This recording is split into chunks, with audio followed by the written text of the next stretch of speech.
Lakini miongoni mwa hizo siku 10 kuna siku moja ambayo imezidi utukufu, siku ya Arafa. Yani katika siku ya Arafa iko katika jumla ya hizo siku 10, lakini pia ina utukufu wake mwingine ukitoa ule wa pamoja na hizi siku nyingine. Siku hii mahujaji wanakuwa wamesimama katika viwanja vya Arafa. Yani ni katika kutekeleza matendo ya hija. Sawa Wanasimama pale kuanzia jua linapotoka asubuhi mpaka jua linapoenda kuzama. Sasa wakiwa wamesimama kule, sisi huku ambao hatujashiriki katika kitendo kile tunatakiwa tufunge. Mtume sallallahu alaihi wasallam anasema saumu yaumi Arafa, funga ya siku ya Arafa. Natarajia kwa Allah mtu atakayefunga siku hiyo itafuta madhambi ya mwaka uliopita na mwaka unaomalizia. Jamaa dogo hilo, kuifunga siku ya Arafa inafuta madhambi ya mwaka uliopita na mwaka wako huu unaomalizia, kwa sababu tuko katika mfunguo 3. Mwaka unamaliza huu mwezi wa mfunguo 3 mwisho. Mwezi wa mfunguo 4 ndio unaanza mwaka mpya. Kwa hiyo mwaka uliopita madhambi yote yanafutwa. Na mwaka huu ambao unamaliza madhambi yake yanafanya nini? Yanafutwa. Kwa hiyo kwa lugha ya kwetu Nungwi, tuidoeleni siku hii kwa makusudi. Au hatutaki kufutiwa dhambi jamaa? Tunataka Au siye watakatifu hatuna? Tunasengenya siye, tunaangalia ya haramu siye, tunabugi katika baadhi ya vipindi vya swala, hatuswali wengine, tunakwenda visivyotakiwa, maana yake hatuvai hijabu siye. Yote madhambi hayo Sasa tufanyeni, tuisubirini kwa hamu hii siku ya Arafa, tuje tufute nini? Madhambi yetu.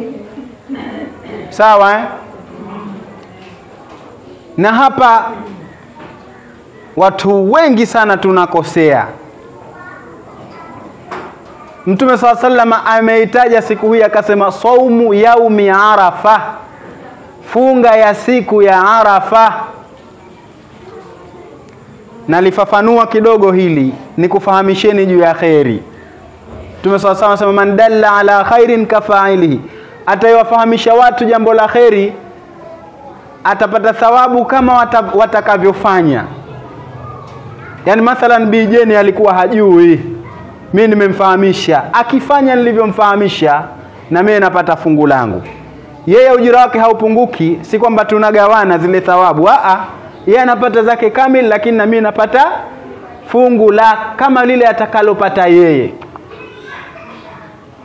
Kwa hiyo sadaka yangu hiyo kwenu, ikiwa mnaitaka. Sasa Mtume anasema saumu yaumi Arafa, funga ya siku ya Arafa. Sawa? Ala hajatumia lafzi saumu yaumi Tasi', funga ya mwezi 9. We chukua funga ya siku ya Arafa, ina maana uulize, jamani ikifika siku ya Arafa niambieni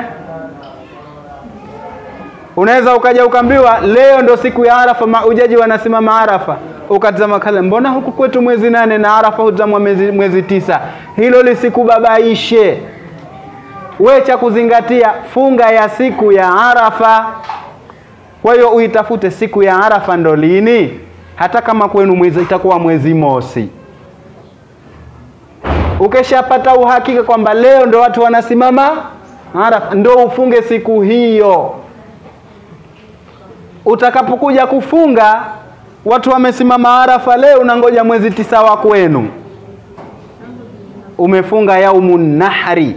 Na Mtume hakusema saumu yaumin nahri, kasema saumu yaumi Arafa. Yani ati siku ya kuchinja kule mahujaji wanachinja, siku hiyo imekatazwa kufunga. Ukifunga na thubutu kusema funga yako bure,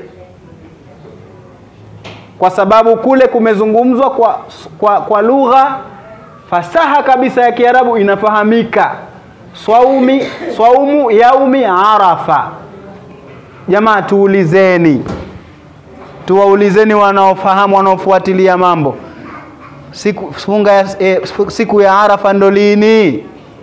Utaambiwa siku ya Arafa itakuwa ni Alhamisi. Sawa, siku ya Arafa ni Alhamisi, kwa taarifa yenu. Sawa Kwa hiyo ukaja ukafunga Ijumaa, huenda ukapata madhambi badala ya thawabu. Barakallahu fikum.